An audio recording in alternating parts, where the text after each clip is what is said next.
My name is Cindy Collins Smith. I presented on Till We Have Faces at last year's Doxacon online, and will be responding this year to Aaron Lazari's talk about Zuko's character arc in Avatar: The Last Airbender, which I hope you've had the chance to view online. Zuko's redemption arc is such a fan favorite that even my own students call it redemption when they speak of Zuko. And the show's official YouTube channel houses a 26-minute video detailing what it calls Zuko's entire redemption arc. What resonated with me in Erin's presentation, though, is that she places Zuko's redemption within a specifically Christian framework involving spiritual mentorship, humility, and repentance. My response largely expands on some of the character points she makes. Zuko's repentance, his turn from following the evil passions instilled in him by his father towards choosing to do good and help the Avatar, becomes a lifelong journey. At his coronation as Fire Lord, after announcing the end of the 100-Year War, Zuko quiets the crowd's applause by proclaiming that the real hero of the moment is not him, but the Avatar. He pledges, as he promised his uncle, to restore the Fire Nation's honor and help rebuild the world that the Fire Nation's thirst for conquest destroyed.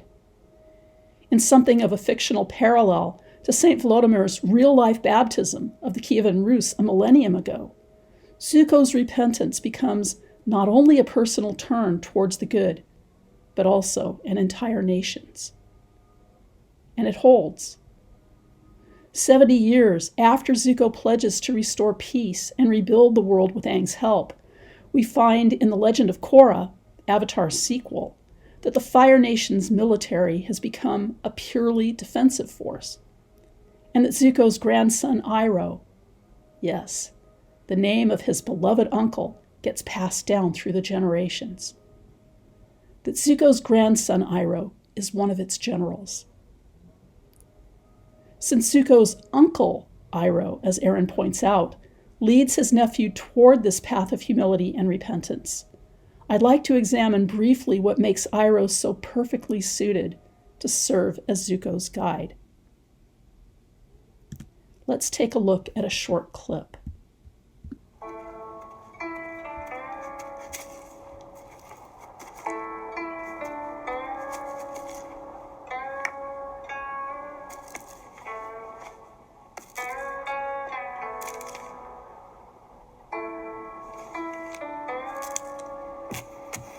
Happy birthday, my son.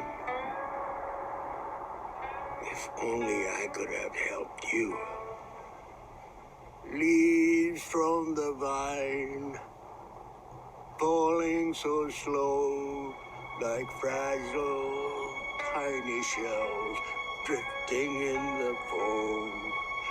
Little soldier boy, come marching home.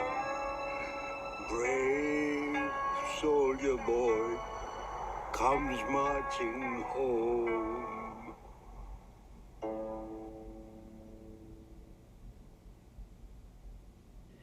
This heartbreaking scene seems pretty straightforward, doesn't it?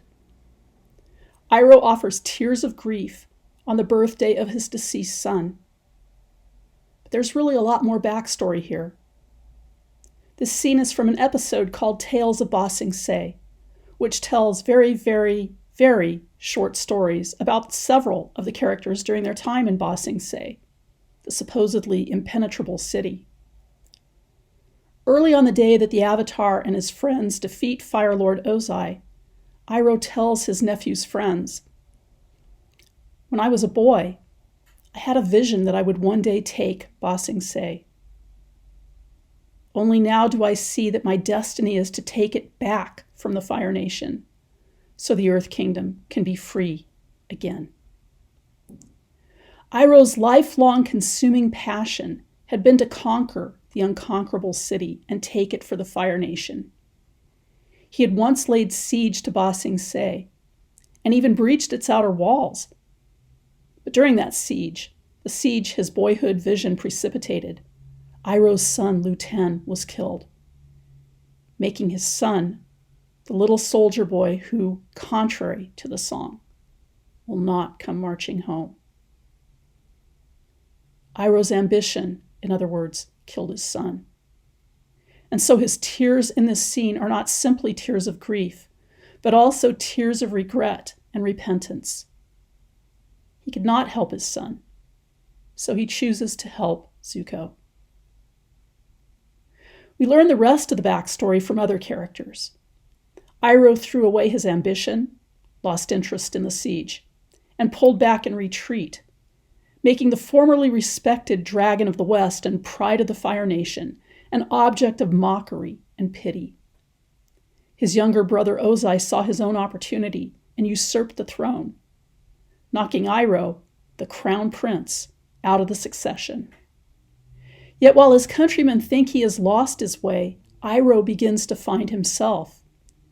By the time we meet Iroh, he behaves something like a holy fool, subverting expectations for a member of the royal family and focusing his attention not on war, but on the arts of tea and pai sho, and generally hiding his own extraordinary firebending behind an unassuming exterior.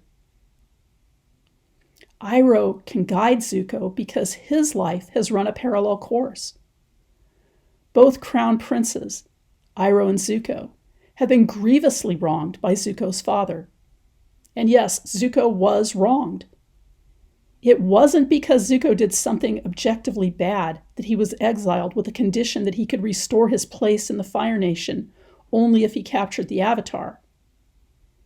He was exiled, as we learn from Iroh, because he was an enthusiastic 13-year-old who actively sought to be a good prince. He was exiled and disfigured for life because he wanted to know what happened in a war council, but spoke out of turn when a general suggested using troops as cannon fodder. Ozai gave his son that scar. And unlike Iroh, whose losses give him the broken and humbled heart that the psalmist praises, Zuko grows as angry as the burned scar that mars his face. He is, after all, only a teenager. Worse, a teenager unloved and cruelly abused by a father whose approval he craves.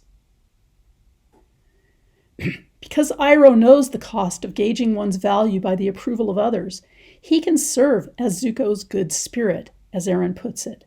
He understands his nephew without justifying his actions, and so he can direct Zuko away from anger and despair and towards humbly seeking what is good and right, and not what the Fire Lord wants. Even from his dungeon cell, he guides Zuko towards understanding his own connection with the Avatar and gives Zuko the Crown Prince hairpiece, a hairpiece Zuko's father, the usurper, never wore. When Zuko reunites with his uncle after beginning his path of repentance and joining with the Avatar, he asks Iroh if he will take his rightful place on the throne, assuming they win the coming battle. Iroh replies, no. Someone new must take the throne, an idealist with a pure heart and unquestionable honor. It has to be you, Prince Zuko. Zuko's trials and resulting repentance have purified him, and he has become the beautiful prince that his uncle always knew him to be. Many years later, when he judges his own daughter ready to ascend the throne, Zuko, like his uncle, humbly steps aside, and now as a member of the White Lotus, lives the rest of his life in service to the new Avatar, just as he had served during Aang's time as the Avatar's close friend and most trusted advisor. I'd like to leave us, though, with these impressions of Zuko, which I think illustrate how far he comes. We built this place secretly with your father to hold a very special prisoner. She's a powerful firebender named Pali who can create explosions with her mind. Ironically, I hired a guy with a similar ability to kill the Avatar myself once. Didn't work. Don't feel bad. I tried to kill Cora after she ruined my wedding. It happens. As a youth in exile, Zuko had little sense of humor. As an old man, Zuko can now use self-deprecating humor to poke fun at his own misbegotten adventures in trying to hunt down the Avatar. And 70 years earlier, in his uncle's reconquered tea shop in Ba Sing Se, the newly crowned Fire Lord significantly, but not surprisingly, humbly serves the victor's tea.